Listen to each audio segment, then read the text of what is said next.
Imagine you're driving home from a late shift at work. You approach an intersection, the same intersection you go through every day on your way home.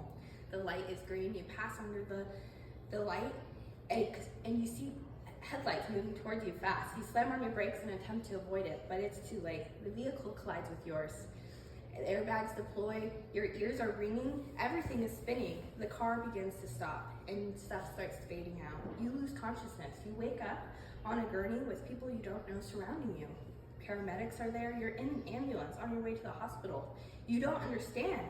What happened? Did the light turn green? Or you didn't run the light? The light didn't turn green, it had been green. A police officer approaches you and says that he was at the scene. He asks if he can ask you some question. He tells you were hit by a drunk driver and the drunk driver had run the light. You just became another statistic, a casualty in the ongoing epidemic of drunk drivers. You probably witness people driving erratically. You see them unable to maintain their lane, unable to maintain their speed. They jerk their car. They disregard traffic signals and stop signs. People think, oh, I should avoid them, and continue on their way. If you encounter someone exhibiting two or more, then you're more likely witnessing someone driving under the influence, and they're seconds away from causing an accident. Instances like this happen nightly in our country and community. Driving under the influence is the leading cause for motor vehicle fatalities. We need stricter penalties and more proactive enforcement to reduce the number of DUIs. According to Nevada.org, in 2018, 53.5% of Nevada fatal car accidents were because of someone driving under the influence. Nevada Revised Statute 484C.110, the DUI's first offense is a fine between $400 and $1,000. Mandatory DUI school, a driver's license revocation period of 90 days, and or jail sentence between 2 days and 6 months, or community service of 96 hours, with a possible mandated court substance abuse program. In the state of Nevada, the penalty for driving under the influence is a revocation of a driver's license of meager 90 days, not even a full year.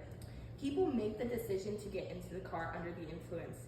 They're unlikely to have jail time exceeding a single day, and may only have to complete community services. We seriously need to deter the rampant behavior of DUI behavior in the state of Nevada. Nevada needs to adopt harsher penalties for when you do a DUI. Proactive DUI enforcement could reduce the number of drunk drivers accidents by locating and apprehending these impaired drivers before the accident happens. DUI checkpoints are authorized activity by law enforcement in the state of Nevada. Fine Law Legal Team says that in the state of Nevada, law enforcement officers only conduct DUI checkpoints once or twice a month. If we increase checkpoints, then we could increase the likelihood of law enforcement officers making contact with these impaired drivers and deter DUIs. As constituents, we need to ask for more proactive enforcement by law enforcement officers and reach out to local and state representatives to ensure the roadway is safe for all. Seeing the data, it is immediately apparent that DUIs are a deadly problem that faces every person on American roadways today. I am inspired and motivated to make a change. Things we can do to be motivated is talk to the people that are influence change. Contact your local representatives directly, phones, emails, or partnering with members of communities and make petitions. We should also reach out to our law enforcement leaderships. Make expectations known. Living in the United States, people have the ability to make a change. And if we make enough noise, things can change. Jason Goldman says that Obama's administration responded to 255 petitions that got collected more than 11 million signatures. That's more than 91% of the petitions that were brought to them. Nevada has major elections going on this year. Right now is the best time to contact your local politicians. They have meet and greets events going on all the time right now.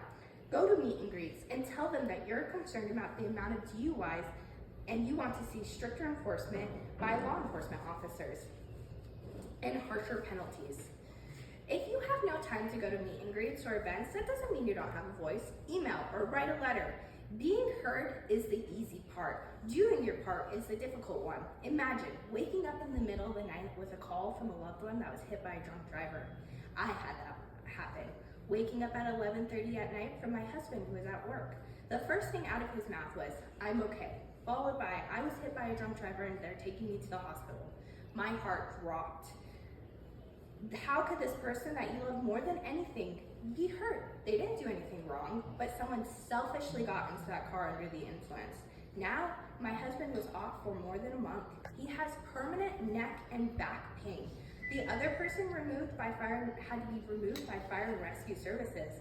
Many of the same lifelong debilitating issues that he has, the other person has.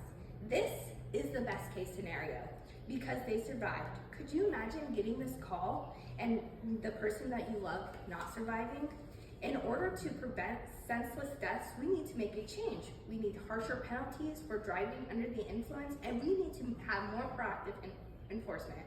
I hope you never have to experience a loved one getting hurt by a drunk driver or worse, not surviving. We as people can make a change by simply contacting our local officials and demanding more to be done to end this crisis. Very good. No cards. That one.